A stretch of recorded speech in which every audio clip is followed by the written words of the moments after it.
আসসালামু আলাইকুম। আমি মোহাম্মদ সাইফুর রহমান, সাইফুর 360 কেয়ার থেকে আপনাদের স্বাগতম। দক্ষিণ কোরিয়াতে বর্তমানে আছি। দক্ষিণ কোরিয়াতে যারা স্টুডেন্ট ভিসা অথবা ওয়ার্ক পারমিট ভিসাতে আসতে চান, তাদের জন্য সুবর্ণ সুযোগ আছে এখন বর্তমানে। স্টুডেন্ট ভিসায় কিন্তু আপনার যদি আইএলটিএস এর স্কোর ভালো থাকে, তাহলে কিন্তু আপনি স্টুডেন্ট ভিসায় দক্ষিণ কোরিয়াতে ইংলিশ ট্রাকে আপনি আসতে পারবেন।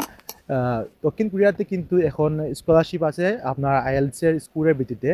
আপনি যদি দক্ষিণ কোরিয়াতে এসে এবং ভালো একটি কলেজে চান যে ভালো আপনার ইচ্ছামতো সাবজেক্ট নিয়ে পড়াশোনা করতে, তাহলে আপনি কিন্তু পড়াশোনা করতে পারবেন। তার পাশাপাশি আপনি যদি চান যে ওয়ার্ক পারমিটে দক্ষিণ কোরিয়াতে আসতে, ওয়ার্ক পারমিটে কিন্তু আপনি দক্ষিণ কোরিয়াতে এসে আপনি বিভিন্ন ভিসা শিফট করে তারপর পার্মানেন্টলি স্থায়ী হতে পারবেন। এটা কিন্তু লং লং প্রসেসিং। আপনি যদি চান যে ই9 হিসাবে, আমরা যেভাবে আসছি দক্ষিণ কোরিয়াতে ই9 হিসাবে ওয়ার্ক পারমিটে এসে তারপরে আপনি কোরিয়ান লেভেল শেষ করে লেভেল 1, লেভেল 2, লেভেল 3 এইরকম লেভেল শেষ করে আপনি একটা পর্যায়ে লেভেল 5 পর্যন্ত যে যাবেন, এবং লেভেল 5 পর্যন্ত গেলে আপনি ভিসা প্রসেসিং, ভিসার সিস্টেম যে লেভেল, প্রথমে আমরা যে ই9 ভিসায় আসি ওয়ার্ক পারমিটে, ই9 পরে আপনার ই7, তারপরে F2R, এরপরে F4, F5, F6 এরকম পর্যায়ক্রমে আপনি চাইলে স্থায়ী হতে পারবেন। এখানে কিন্তু ই9 থেকে ই7 যখন মুভ করবেন, তাহলে কিন্তু ফ্যামিলি নিয়ে আপনার বাচ্চা কাচ্চা নিয়ে, ফ্যামিলি নিয়ে, আপনার মা বাবা নিয়ে থাকতে পারবেন চাইলে, আপনি যদি চান যে টাকার সেটেলমেন্টের ক্ষেত্রে। এবং স্যালারির দিক দিয়ে কিন্তু দক্ষিণ কোরিয়া এখন কিন্তু খুব উন্নত লেভেলের স্যালারি দিচ্ছে। আপনারা চাইলে ইউরোপ কান্ট্রির মধ্যেও কিন্তু এখানে স্যালারি পাবেন।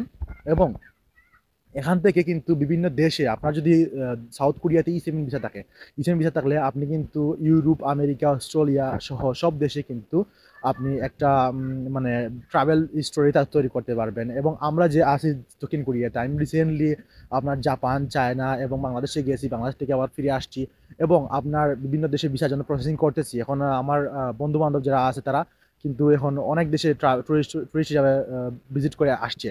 সো আপনারা যদি দক্ষিণ কোরিয়াতে এসে চান যে সুন্দর করে লাইফ লিড করতে, তাও পারবেন। যদি দক্ষিণ কোরিয়াতে আসার পরে কাজ করে ভালো একটা সেভিং করে, এখানে কিন্তু কোম্পানিতে কাজ করার পরে কিন্তু কোম্পানিতে আপনার স্যালারি খুব উন্নত মানের স্যালারি দেয়, এবং টাকা খাওয়ার খরচটাও বিভিন্ন ক্ষেত্রে আপনার কোম্পানি দিয়ে থাকে।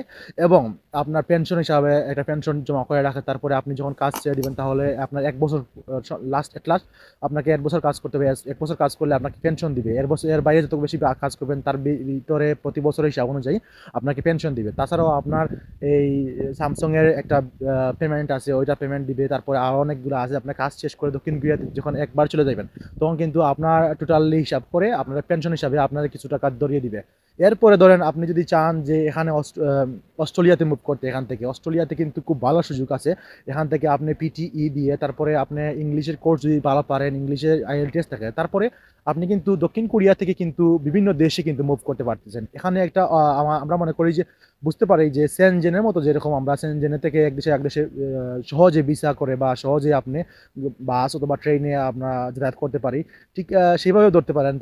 তুলনা করলে আমরা সেইভাবে ধরতে পারি। দক্ষিণ কোরিয়া থেকে কিন্তু খুব সহজেই আপনার ইউরোপ, আমেরিকা বা বিভিন্ন দেশের কিন্তু ভিসা খুব সহজেই পাওয়া যায়। যেমন আমরা রিসেন্টলি পর্তুগাল অথবা এখান থেকে আমার আমেরিকা, এরপরে রিসেন্টলি আমার একটা ব্রাদার্স নরওয়ে এবং আপনার নেদারল্যান্ডসে গেছে, এবং আমার কয়েকটা ফ্রেন্ডস ফ্রান্স, ইটালি এগুলা ভিজিট করে আসছে।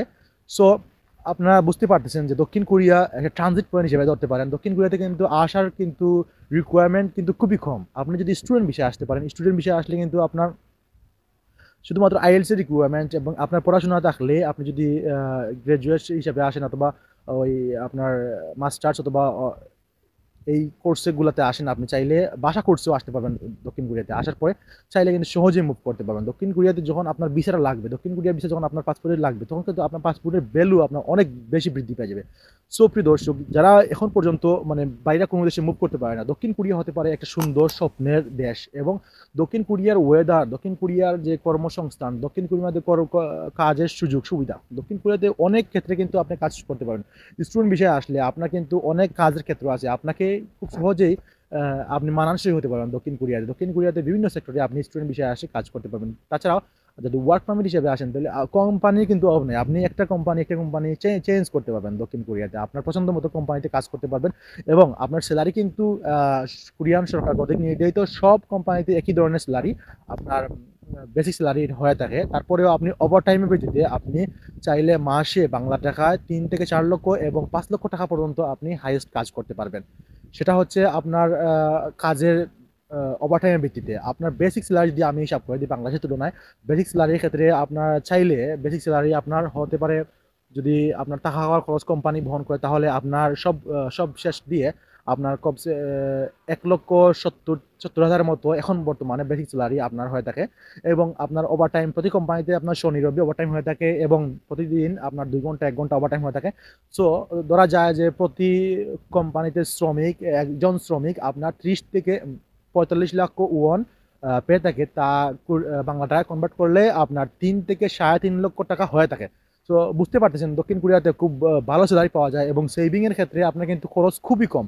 আপনি মাসে ৩ লক্ষ ওয়ান হলে অর্থাৎ ৩০,০০০ টাকা হইলে আপনি সম্পূর্ণ খরচ বহন করতে পারবেন।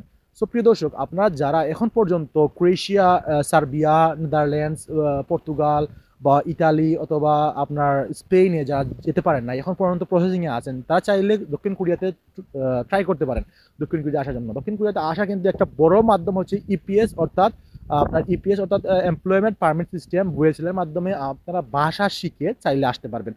সো প্রিয় দর্শক, এতক্ষণ পর্যন্ত শুনলেন যে দক্ষিণ কোরিয়ার যে ভালো একটা দিক ফ্যাসিলিটি আছে। আপনারা যদি দক্ষিণ কোরিয়া রিলেটেড আরও ভিডিও দেখতে চান, তাহলে আমার চ্যানেলটিকে সাবস্ক্রাইব করবেন, আমার চ্যানেলের সবগুলো ভিডিও দেখবেন, তাহলে আপনি বুঝতে পারবেন যে আমার চ্যানেলটি আপনার জন্য কত উপকারী। আপনি চাইলে আপনার এই ভিডিওগুলো আপনি চাইলে আপনার বন্ধুদের সাথে শেয়ার করতে পারেন। সো প্রিয় দর্শক, আমার চ্যানেলটিকে সাবস্ক্রাইব করে দিবেন, আমার ভিডিওটি ভালো লাগলে লাইক করে দিবেন। দেখা হবে পরবর্তী ভিডিওতে কোনো একটা নতুন এক গন্তব্যতে। আমি এখন বিদায় নিচ্ছি। ভালো থাকবেন, সুস্থ থাকবেন। আল্লাহ হাফেজ।